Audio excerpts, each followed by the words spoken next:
The evening began like any other in the world of late-night television. In a Burbank, California studio, the crowd laughed along to the sharp, politically charged humor of a well-known host. His reputation for cutting remarks was a hallmark of his show, and he routinely directed his barbs at public figures. However, that night, the show took an unexpected turn. The host made a quick, biting comment aimed not at a politician or celebrity, but at Barron Trump, the teenage son of then First Lady Melania Trump and former President Donald Trump. The joke was sharp and unmistakably directed at the young boy, who had largely stayed out of the public eye. The audience's reaction was mixed. Some laughed awkwardly, others squirmed in their seats. The moment, though brief, felt different. This wasn't light-hearted humor, it was a jab that struck a nerve. Within hours, the clip went viral. Social media platforms were inundated with reactions, and hashtags like #Barron Trump trended on Twitter and Instagram. Memes, comments, and debates dominated timelines as people took sides. Some denounced the joke as tasteless and unnecessary, while others defended it as comedy. News outlets quickly seized the moment, turning it into a national conversation. The controversy reignited debates about the boundaries of humor and the ethics of targeting the children of public figures. Meanwhile, in Palm Beach, Melania Trump watched the clip in disbelief. Her son, whom she had fiercely protected from the chaos of public life, was now thrust into the spotlight as the butt of a joke.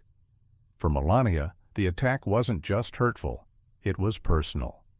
That night, she resolved to take action. The following morning, Melania released a measured but firm statement to the press. She condemned the host's remarks, calling them inappropriate and damaging. While the statement resonated with her supporters, the backlash against the host continued to escalate. Melania, however, felt that words alone were insufficient. Determined to defend her son, she decided to take legal action.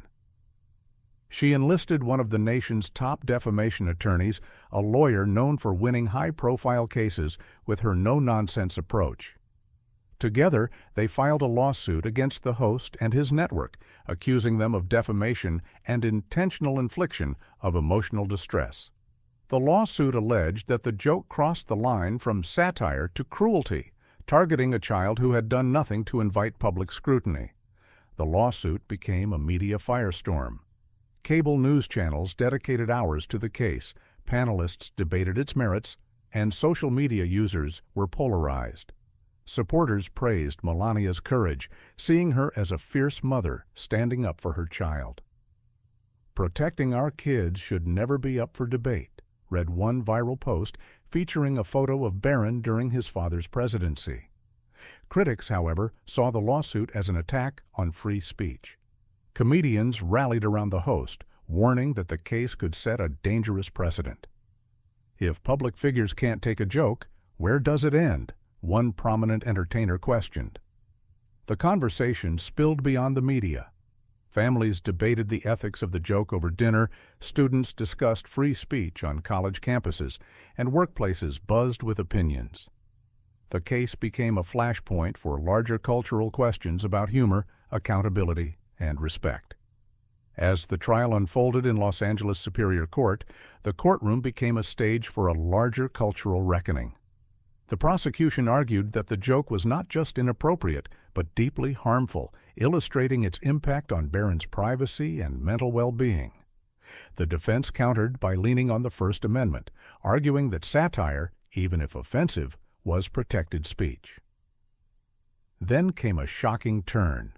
A former network employee named William Carter testified, revealing internal emails and scripts that suggested the joke had been premeditated.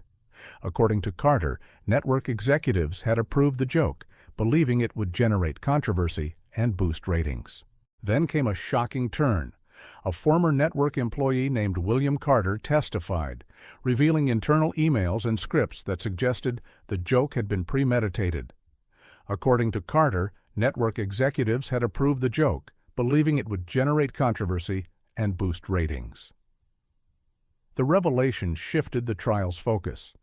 What had started as a case against the host now implicated the network, exposing a corporate culture that prioritized profit over ethics.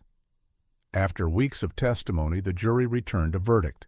The host was found liable for defamation, and the network was ordered to pay significant damages for its role in enabling the incident. The judge clarified that the ruling was not an attack on free speech, but a recognition that humor should not come at the expense of a child's dignity. The trial's impact reverberated far beyond the courtroom. Sponsors distanced themselves from the host, whose show was placed on indefinite hiatus. Networks across the industry began reevaluating their standards, implementing stricter oversight to avoid similar controversies. The case also sparked deeper conversations nationwide. Parents reflected on the challenges of protecting their children in an age of relentless media scrutiny. Comedians reconsidered their material, weighing the cost of controversy-driven humor. Ultimately, the trial became more than a legal battle. It was a cultural milestone. It highlighted the power of words, the responsibilities that come with free speech, and the importance of compassion in public discourse. As the nation moved forward, one lesson remained clear. Humor has the power to unite, but it must be wielded responsibly. For Melania Trump, the trial was a reminder of a mother's unwavering resolve to protect her child, no matter the odds.